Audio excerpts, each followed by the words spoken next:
Well, I was really in a family home that people were not really related to me.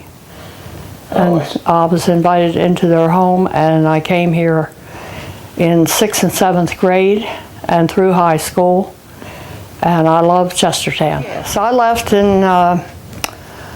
by necessity. I lost my father, and I went to Silver Spring, Maryland, and actually graduated there. Oh. Chestertown has special papers on me that allowed me to be a senior of Chestertown High School. And also Sudlersville, believe it or not. I am a roving high school graduate. So when did you start working for the college? 1964, January 64. And I was there 36 years. I worked for 150 coaches. And indirectly, 3 athletic directors. Ed Athey's birthday would be tomorrow, 26th of October. And I worked 23 years for him. There was a third party that had planned to file.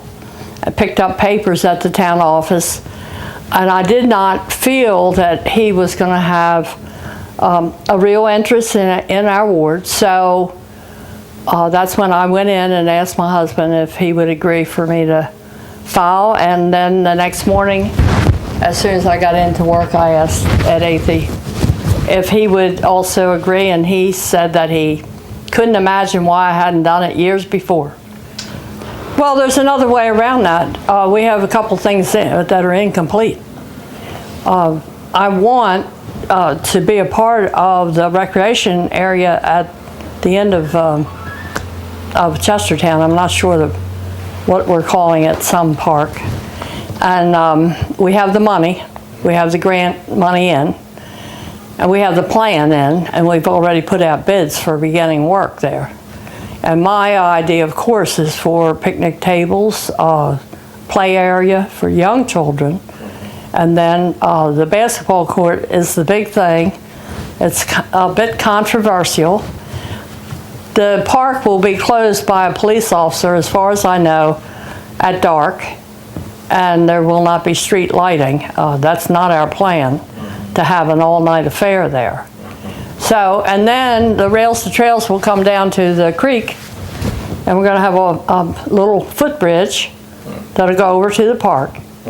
And of course we have to work for a safety issue coming off the 2 roadways, which will be, Route 20 and then 514, which is Flatland Road. Now we've already been,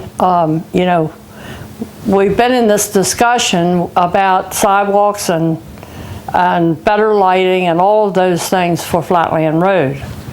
So State Road has to come through with the financing on that, and we hope it'll happen.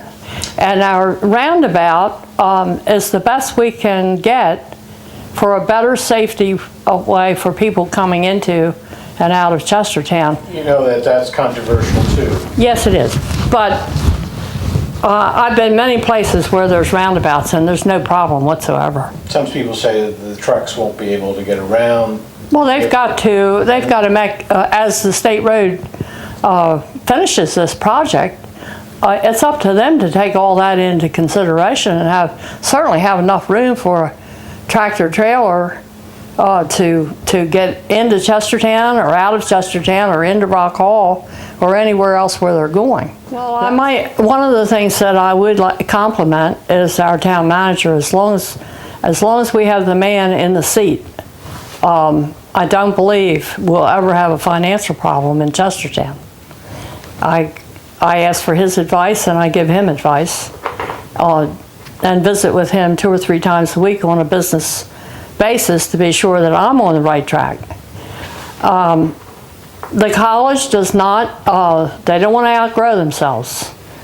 And they need to keep the professors who are extremely professional and have kept Washington College on the right track. We must not look so much at youth. Now, I don't mean that we shouldn't have college students and young people and children. Of course, we need all that. And the emphasis should not be so much on seniors. The senior population is great here, and I think that we do take good care of ourselves. So far, the hospital is doing a fair job. It's not keeping people as happy as they'd like to be about it. But Heron Point is here, it's thriving, and that's a large population. It's a large senior population. I had a black minister that I had made friends with who's now passed away, but he told me that he had preached all up and down the shore, all the way to southern Virginia over his many years, and that Chestertown really offered everything. And that was when the state hospital was open. That's one of my boogaboos, that we lost the state hospital. We should have never lost the state hospital on the Upper Shore.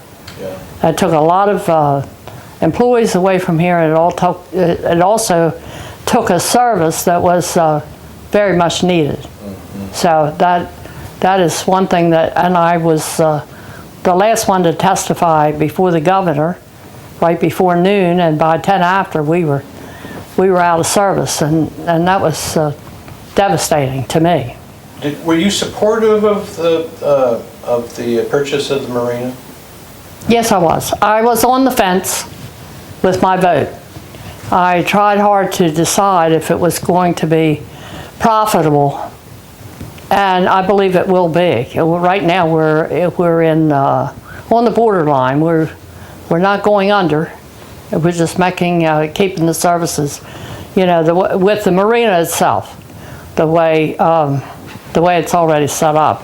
But we had the gentleman in here, Mr. Gill, last week, and he's advised us to go for small chunks of money as opposed to one big broad scope. So we'll see how that goes. He didn't bring any money in his pocket, but it looks as though he's going to help us. And there again, with the town manager and the council, we'll do all right with that. What? We're going to try to keep it as public as possible. Well, what do you say about people who say that Chestertown is not business friendly? Do you agree with that? No, of course not. I tried to take a little survey in my mind about what we do have here. Now we lost the business forms, and we lost the envelope company. But we have U.S. Fulfillment, we have Benchworks, we have small companies. They may not be the largest, but how much can we offer? We have the hospital for employment and the college for employment. I know everybody is keeping an eye on their dollars, but there's more sometimes than just dollars and cents. Some of our people have always depended on the college for working in the dining hall, working in maintenance, and secretarial, administrative, from the local area, and the hospital as well. And we need to stay local.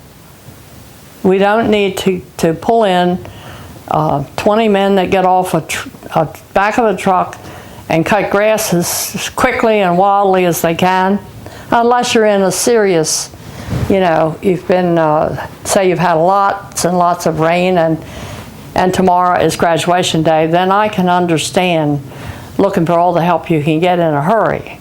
But our locals have always depended on the employment from the college and the hospial.